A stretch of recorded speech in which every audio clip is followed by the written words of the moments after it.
Hello, ladies and gentlemen, and everyone in between. I'm Amanda, And I'm Emily. and today we're going to be playing Of Evil and Darkness. Cool. Yeah, this is on Steam. We got it for $3. I believe this is a choose your own adventure kind of interactive story, but let's get into it. Yeah. Ooh, fade in.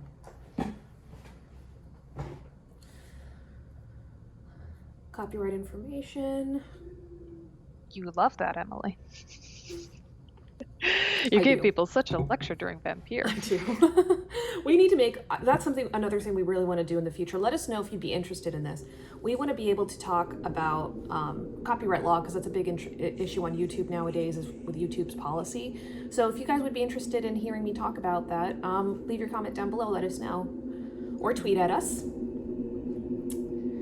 Of Evil Yeah. and Darkness. Yeah. I like the art style. Yeah, very comic booky. I like it. It is another gray day on the waterway known as the Strait of Georgia. Drizzle intermingles with fog as your fishing boat cuts through the dark water just off the northern coast of the state of Washington.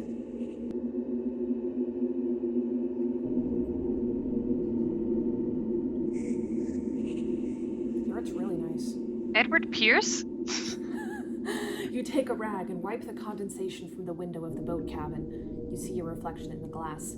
Under your beard, your face is haggard and weathered from so many years on the water. Your name is Richard Wells. You've been a fisherman most of your adult life, and you couldn't imagine anything better than that. You look tired, but content, given the pounding your body has taken for a life out at sea. A warm smile creeps across your face as you glance over your shoulder and see your teenage son, Michael Wells, securing the fishing nets at the stern of your boat. He is growing like a weed, you think to yourself, before turning your attention back to the open water before you.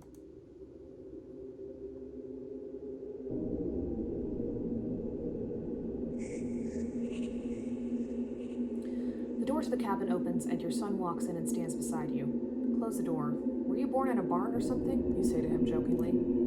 Michael shuts the door and chuckles. Yes, sir, as a matter of fact, I was. You smile and nod. You can blame your mom for that one, you say. Michael digs through a sack on a table and pulls out a letter. Next to the sack is a bundled stack of Seattle Times newspapers. The date of the newspaper reads October 15th, 1924. Can't believe the doctor's finally coming to live in our town, Michael says with a mixture of disbelief and excitement as he skims over the letter. Well, it took quite a while, but there's a lesson there about patience, son, you say as you look out over the vast expanse of water before you. I figured it would happen eventually, seeing as how times are getting pretty tough out there. Michael looks the letter over again, then stuffs it back into the mailbag. Everyone is going to be excited, he says. You nod and say, got to just hope he ain't a quack. I figure we got less than a 50-50 chance he will be if he's willing to come all the way out here to live. Michael tucks his hands up into his armpits and flaps his arms and quacks like a duck. You laugh and shake your head back and forth. That looks more like a chicken, you say as you roll your eyes. I don't know why I'm making him Southern. He's from Washington State.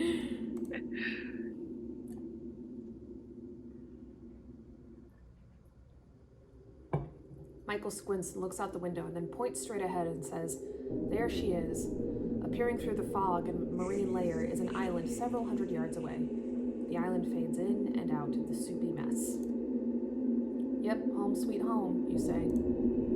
As your boat pulls up to the marina, you see several other fishing boats whose crew are offloading their catch. Two men catch the lines thrown by Michael and tie off the boat to the cleats on the dock. We got a doctor, Michael exclaims with excitement as he jumps onto the dock from the boat. James Milroy smiles and says, you best not be pulling our legs. Michael raises his right hand up and says, swear in the book, we can pick him up next week. You emerge from the cabin, smiling and carrying the sack of mail and a bundle of newspapers. He's telling the truth, boys. We finally got a response to our ad in the papers. Give the mail to Michael, or you take the mail? I'll let the kid handle it. Yeah.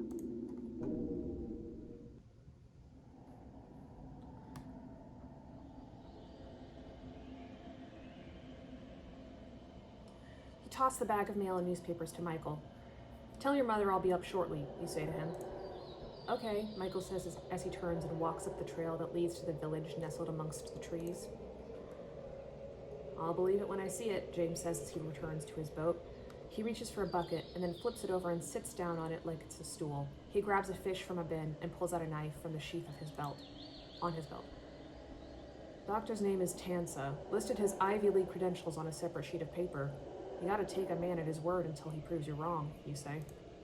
James chuckles and says, as I said, I believe it when I see him with my own 2 eyes standing on this dock next week. Ain't no doctor in his right mind would come out here to live. Plenty of people on the mainland say the same about us, you say. James lets loose with a boisterous laugh. Yeah, well, if I was smart enough to be a doc, I'd live in a city and make some real coin.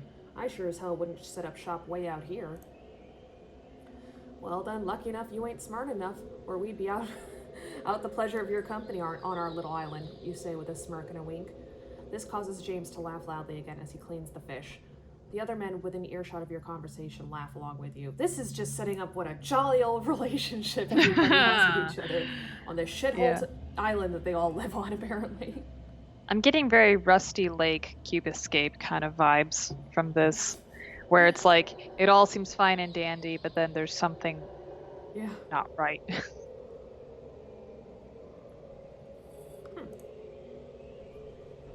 The village assortment of 20 houses built around the trees looks cozy as the sun sets. Candlelight flickers in many of the windows as everyone settles into their homes for the night. You stop chopping wood for a moment and take in the ambiance and the stillness. You watch the fog descend from the treetops to the ground.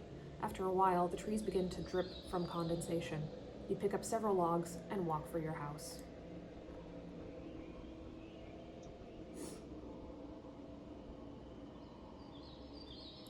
You enter and begin tending to the fire in the fireplace. You toss 2 logs onto the fire and adjust them with a poker. The blaze crackles and pops as embers drift up the chimney. Your attention shifts to your wife when she walks into the room. She is holding a candle and shielding the flame with her free hand as she makes her way to a desk near a large window. You smile and ask, "Warm enough for you, Marion?" "Toasty," Marion replies with a smile as she sits down at the desk. She sets the candle down nearby, then opens the book and searches through it. She picks up a pen and dips it in the inkwell. "Just want to make sure you're warm," you say as you adjust the logs again with the poker. "I'm fine, thank you," she rubs her stomach and says, "and our little one is as snug as a bug." Her words bring a smile to your face. You rise from your seat and walk over to her and place your hand on her shoulder. You kiss the top of her head and say, "I'm going to go wash up. If you need anything, just holler." Just a diary entry before bed. Michael already turned in for the night. "I'll be along shortly," Marion says as she writes in her book. "Are you okay?" she asks. You turn toward her. "Yeah, I just got my mind on the dog coming, I guess. A little anxious about what kind of guy he'll be, but just relieved more than anything." "Relieved you won't have to deliver another baby on your own?" she asks with a smile. You let out a breathless chuckle and nod your head. "More than I can put in words," you say with an exhale of relief. "Look, I know you have the hardest part by far in all this, but..." Your voice trails off. Marion smiles. "I understand. I do." You wave your hand in front of your face and turn to leave.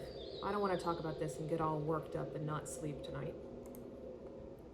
Marion giggles and says, "I love you." You smile and nod back. "I love you." You walk out of the room and down a narrow hall into your bedroom.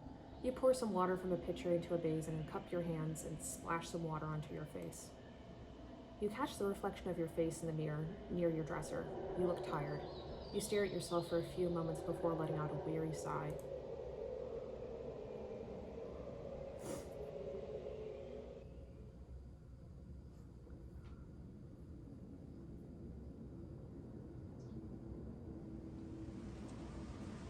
The mirror shimmers and fades, then morphs into the window of your boat.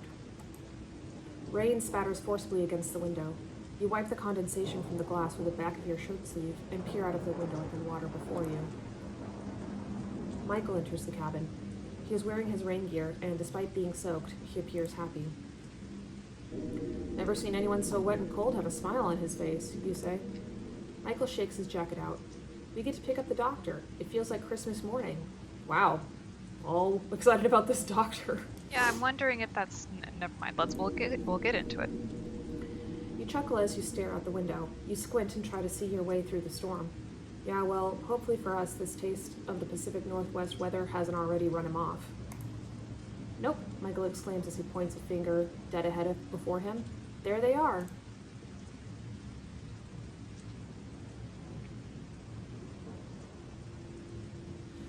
A rickety pier along the shoreline materializes through the fog and rain. A tall man and woman and child are standing on the pier.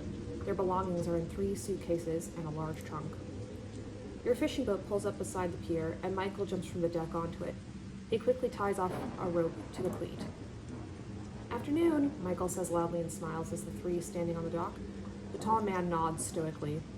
The woman and child don't show any emotion. Michael's smile fades and he shivers. Pretty cold out here, huh? You cut the engine and then walk out of the cabin. Hello, folks, you say cheerfully. You must be the Tansas. My name is Richard Wells, and this is my son, Michael. Wish I could have ordered better weather for you today. Oh. Will the trip be long? Mr. Tansa asks with a deep voice. About an hour or so, I'm afraid, you answer. Then we best get a move on, no? Mr. Tansa says with not a hint of friendliness to it. You are caught by surprise at Dr. Tansa's abruptness. You fumble your words for a moment. Oh, sure, you answer. Michael, let's get their luggage aboard. Yes, sir, Michael answers and reaches for the large footlocker. Not this one, Tansa says firmly. My wife and I will take care of it. Oh, okay, Michael says, slightly taken aback. He grabs the smaller suitcases and walks them over to you. Your eyes lock, and he looks a little intimidated. I be too, look at these people. You take the suitcases and stack them to the side of the deck of your boat. Watching the doctor and his wife struggle to lift the footlocker, you ask, Are you sure you two don't need any help with that? We are sure. Oh, we are sure, Mrs. Tansa answers coldly. Michael hauls the last bit of luggage onto the boat. The doctor and his wife pull the footlocker onto the deck and then set it down near the other luggage. The young child jumps onto the boat, and then he and his mother sit down on top of the footlocker. The doctor stands beside them and stares at you and Michael. Didn't get a chance to properly welcome you, you say to Dr. Tansa as you offer him your hand to shake. The doctor audibly sighs and then sticks out his hand and shakes yours. Miss? You ask as you reach your hand toward his wife. Lilith, she says coldly and quickly shakes your hand. Of course. Of course her name is Lilith. And you? You ask as you offer your hand to the child. He looks nervously at you and then up to his father, who nods his head up and down. Samael is his name. Oh my god. This I don't understand. Is that another Samael demon? is another name for the devil. Oh. Or it's a demon at least, but I think it's mostly associated with the devil. Well then. Yeah. Samael is his name, the doctor says, prompting Samael to shake your hand. Michael is on the dock, untying the line. He tosses the rope onto the boat and jumps aboard. Oh! Tansa is an anagram for... Plus all these biblical names like Miriam and Michael and James. Yeah. Okay. Well...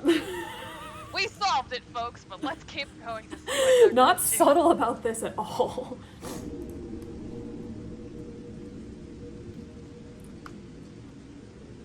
Now that we know that, I kind of don't want to invite them inside. No, let's not. Yeah.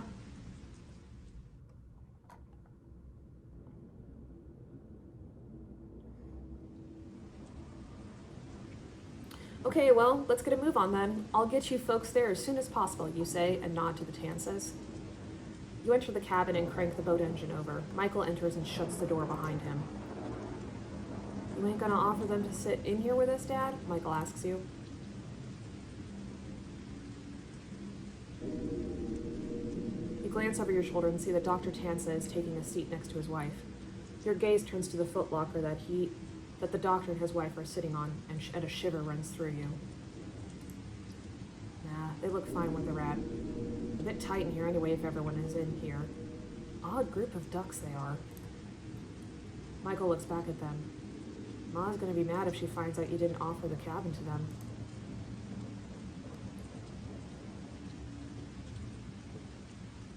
Then don't tell her, you say curtly.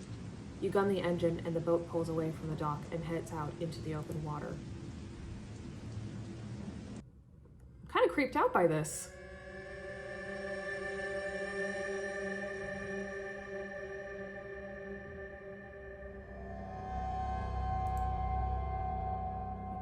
A group of 20 villagers walk down the path toward you and Michael as you unload Tansa's luggage from your boat onto the dock. The Tansas muscle the footlocker off the boat. Samuel hops onto the dock and then picks up his suitcase. You scan the faces of the villagers and notice that your wife isn't among them. Greetings, Doctor, the bishop says as he waves. Welcome to your island now as well, he says warmly. Dr. Tansa stares at Bill for a moment and then looks at the surrounding woods. He has the same stoic look on his face as his eyes wander across the scenery. He finally turns his gaze back to Bill and says, "Is there a house for us, or are we to live on this pier?" The Tansas have had a long trip, everyone," you interject when you see the stunned look on the villagers' faces. "We should let them get settled into their place and get a good night's sleep. We can get to the pleasantries tomorrow, I think." "Oh, sure," Bill speaks up, sounding slightly embarrassed. "I should have realized you folks would be tuckered out with your long trip and all. Come on, boys, let's help them with their things."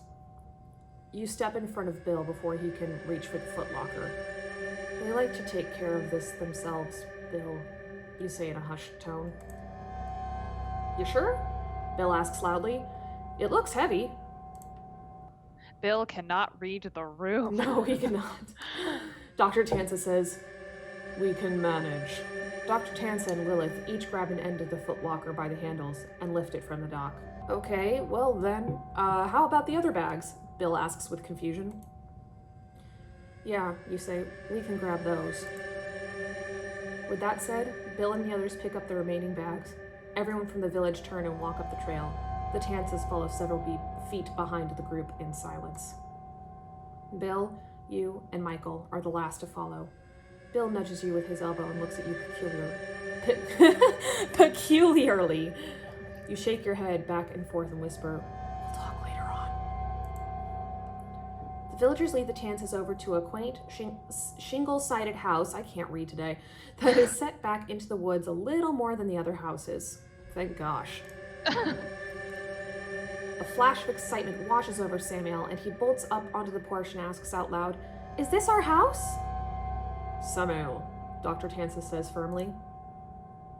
Samuel regains his stoic composure and drops his head in obedience. "Sorry, Papa. I didn't mean to upset you."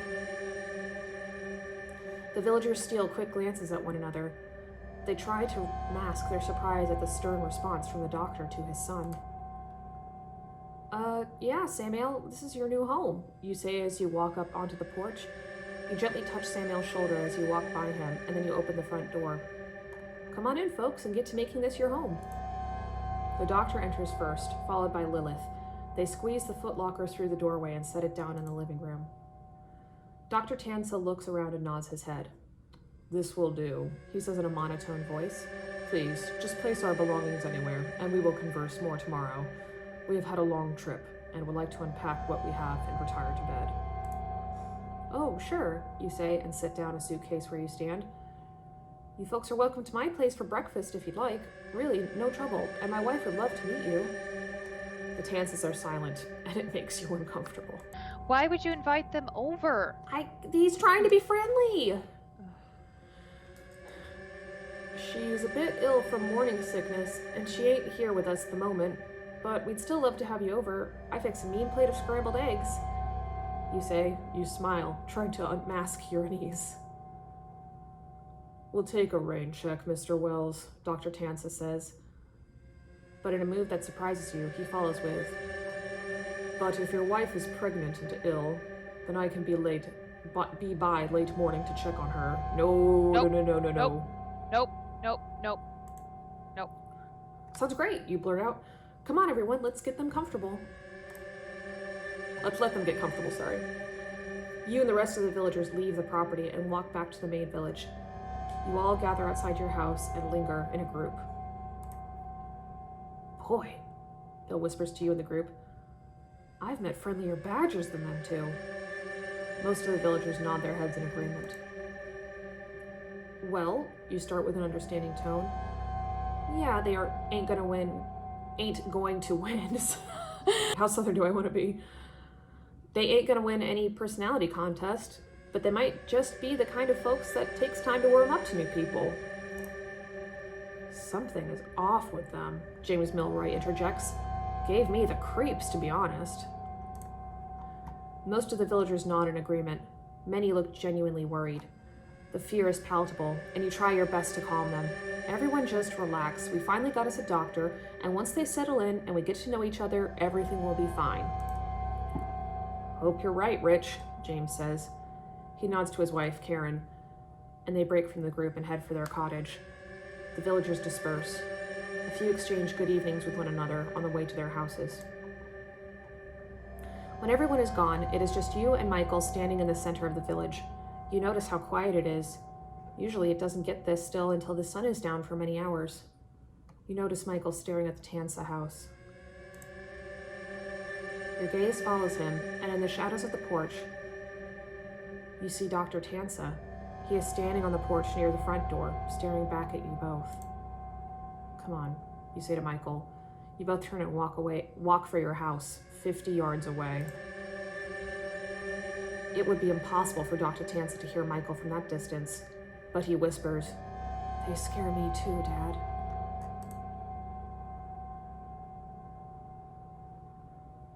I'm getting like Jersey Devil / that doctor and his wife that killed people in North Carolina years ago kind of vibes. Oh, yeah. I agree with Michael personally. Yeah. Let's not delude ourselves. No.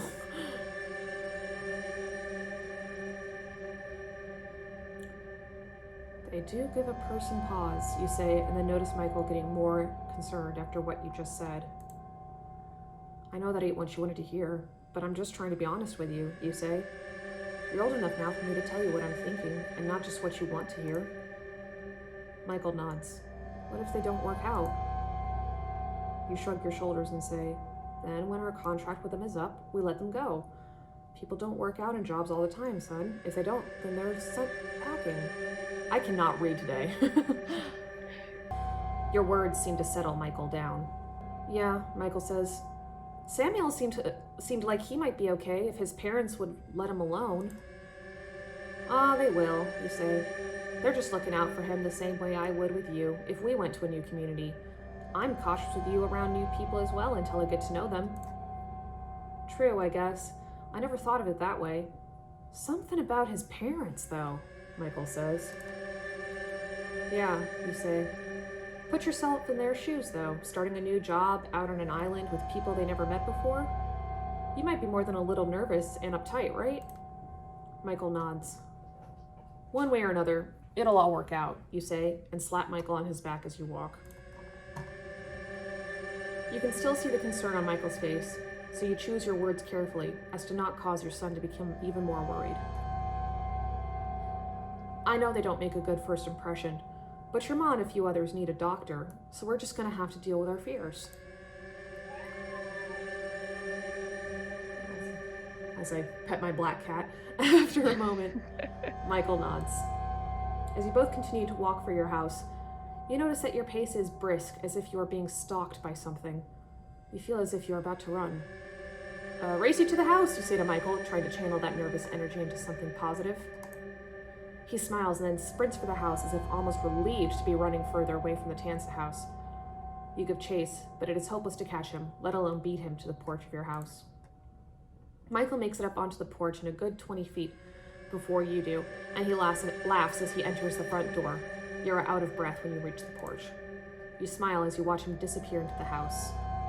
You turn back for one last look at the Tansa house before turning and entering your home.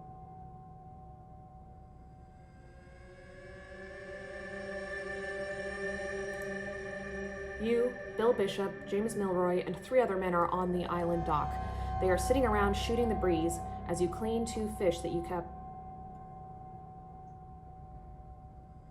What? James is coughing loudly, trying to clear his lungs. He coughs up some phlegm and spits it out onto the water. Sounds like the flu, Jimbo, you say. Should have the doc take a look at you. Shit, James scoffs.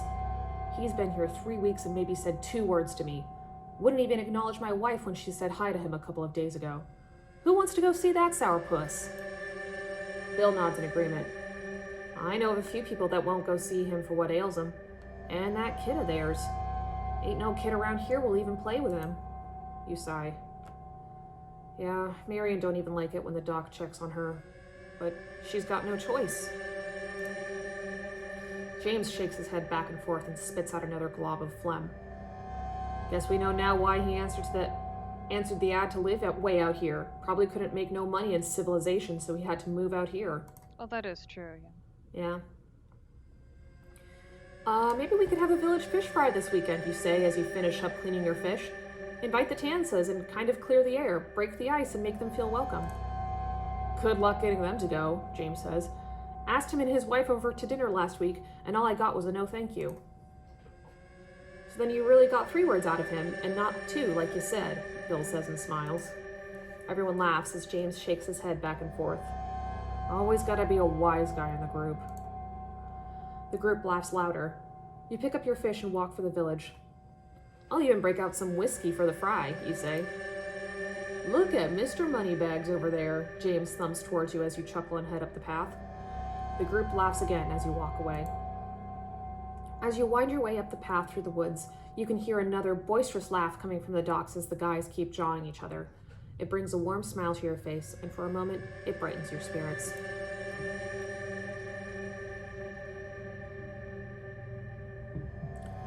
Your cheerfulness is short-lived, as a moment later you hear a scream coming from deep in the woods off the path.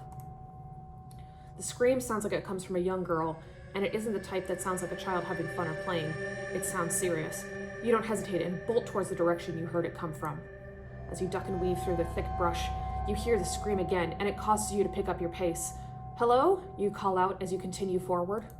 Help! The child's voice calls out to your right.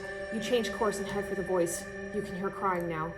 I'm coming, you yell out. Where are you? Here, a young girl yells. You spot her near the base of a large tree, waving her arm frantically, trying to get your attention. You recognize it as Cindy Masterson. She's 10 and her mother and father are Doris and John. You rush over to her and see that tears are streaming down her face. What is it, Cindy? You blurt out as you run over to her. She points down to the ground and sobs. It's Sprinkles. When you reach Cindy, you look down and see a cat lying at the base of the tree. It has been gutted from stomach to chest. Oh, fuck you! Seriously, why'd you have to kill the cat? You let out a gasp and bring a hand up to your mouth in shock. What happened? You ask. Cindy continues crying as she tries to speak. She's been missing for a few days and I've been looking for her when I'm not in school. I found her like this just now. What happened to her? You pick Cindy up and turn her away from the gory scene. Come on, you don't need to see her like that, you say as comfortingly as you can. Was it an animal that hurt her? She asks. It's okay. And you say and try to calm her. Why don't you go back home to your mom and pa, okay? Tell them what happened, and that I'm here taking care of your cat, and we'll be by after I've done so. Okay, Cindy mutters as she wipes the tears from her face. You set her down and try to shield her from looking at her cat with your body. You head straight home now, okay? You say to her firmly. You don't stop for anyone now, you hear? Okay, she says again. A moment later she turns and runs away. When she disappears into the brush, you turn and look at the cat. You bend down to one knee and reach a hand out with a finger to inspect the incision. You lift a flap of skin and see inside the carcass, and notice that the guts are missing. Maggots are inside the cavity, squirming and crawling all over the place. Mold is already forming on the fur of the side of the cat touching the ground. Jesus Christ, you say under your breath as you wipe your finger on your pants. You notice that most of the cat looks like it has been covered with dry leaves, as if someone had tried to quickly conceal it. You look around the vicinity, and you spot what looks like a marking on the tree a few feet above the cat. You rise to your feet and stare closely at the marks on the tree. It is dark red and almost blends in with the bark on the tree. The more you inspect the mark, the more you begin to believe that it is a handprint. It appears to be a print that would have been left by an adult hand. You immediately look back towards your village, and you take a deep breath and exhale, trying to calm yourself. Your first thought is obvious: Dr. Tansa. You try to stifle that thought. It could be anybody, really, and you don't want to allow yourself to jump to conclusions. But it was your first thought, and it gnaws at you immediately. You look around to familiarize yourself with the spot, and then you head back toward the village. As you hurry, your mind is racing. While you travel back to the village through the overgrowth, there are moments where you almost feel as if the branches are trying to grab you. The forest feels as if it is getting thicker, trying to swallow you whole and keep you from returning to the village. You find yourself breathing hard, not from the exertion you are expanding, tromping through the landscape, but from the fear that is taking hold of you. Stop, you think to yourself. Clarity returns, and you set out to the village with vigor. As you near the first house in the woods, you hear what sounds like an argument taking place. Your pace picks up again.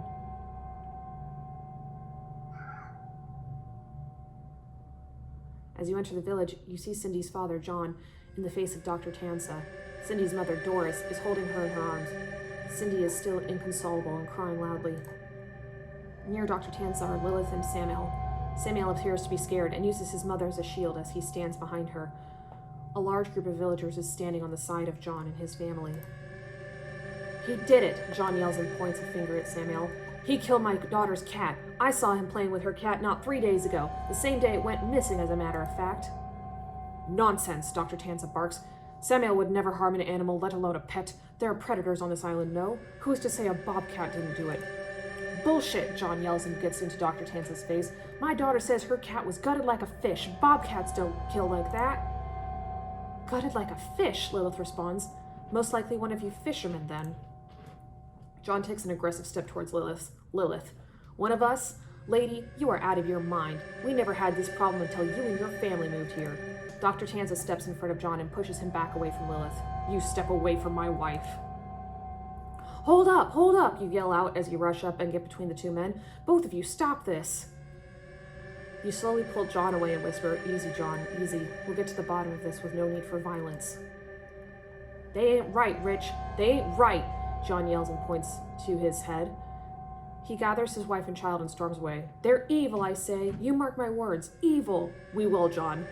We mark those words well." After they leave, the silence among the group is deafening. You could hear a pin drop. You turn to Dr. Tansa and sigh and shake your head back and forth in exacerbation. "Look, Doc, I'm sorry, but I gotta ask ya." Dr. Tansa cuts you off angrily. "No, my son had nothing to do with this. How dare you in the village of miscreants to even consider such a thing?" Dr. Tansa scoops up Samuel and walks off. "Now, if you'll excuse me, my son and my wife have had enough trauma for one day. When Mr. Masterson cools down, tell him we expect an apology, or you people can just start looking for another doctor." You and the villagers watch Dr. Tansa and his family walk to their house. They enter it and slam the door behind them. The noise echoes across the village center. "What the hell?" Bill murmurs. "What are we gonna do, Chief?" James asks you. "I got no fucking idea. Pardon my language, ladies," you wearily answer. "We have to do something," Sarah says, almost pleading.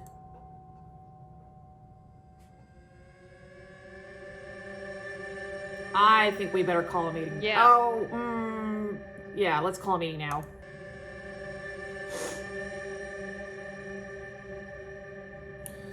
"Okay, let's have a meeting at Jim's place," you wearily say. You and the others follow Jim to his house. Everyone is somber as if they are in a funeral procession. Inside it is standing room only, as 30 people squeeze into the living room and also into the kitchen. A few even stand outside on the porch, peering through the windows. Everyone seems to look to you for advice. You don't really have a title here. You were just a fisherman and never aspired to be anything other than that. But for some reason, they always turn to you in times of need or crisis. You suck in a breath and speak. "I'm going to state straight up that I don't know who did that despicable thing to that poor cat. Yeah, if I was a betting man, I'd say it had something to do with that family. But Samuel?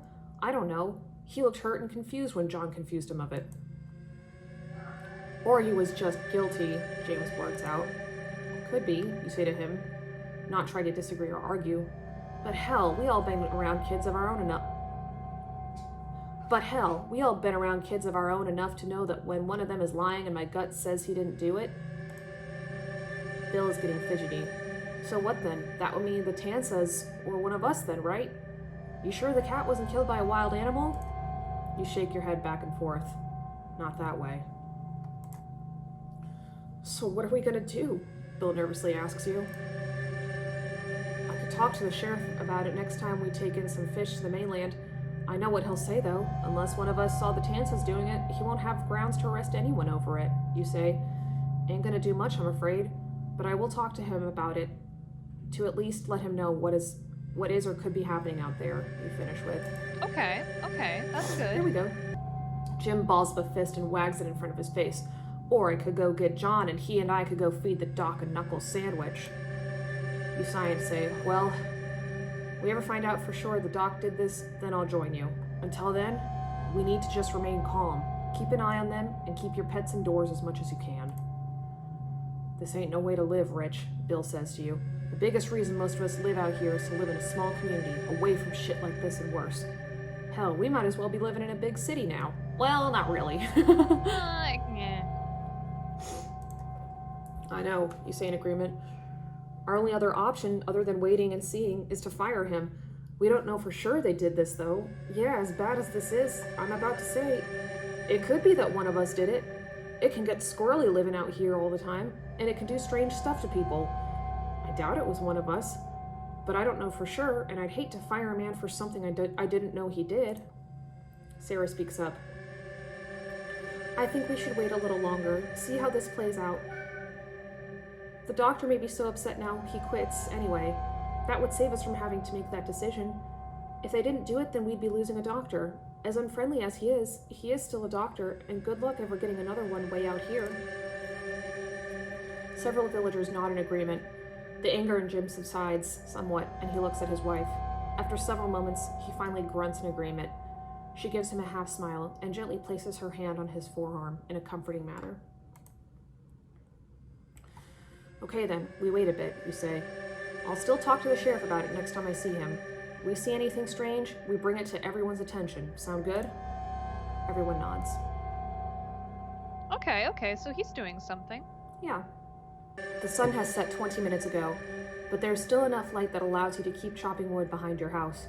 You pause for a moment and see your wife and son through the window, off of the kitchen. The oil lantern flickers and casts warm shadows over them as they talk about something. It brings a smile to your face when you see them laugh. You bend over and pick up a log and place it on a stump, then raise the axe and quickly slam the blade down onto it with enough force to split it in half. Rich, a voice behind you rings out, startling you. You turn and see Bill running up. Jesus, Bill, you nearly scared the shit out of me, you admonish him. I'm sorry, he says. He seems nervous and agitated. What is it, you ask?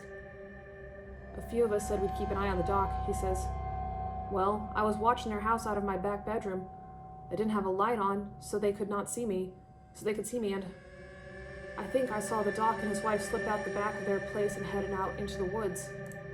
What? You ask. What do you mean you think? Well, with the time of night, it was hard to tell for sure, but it was definitely two people.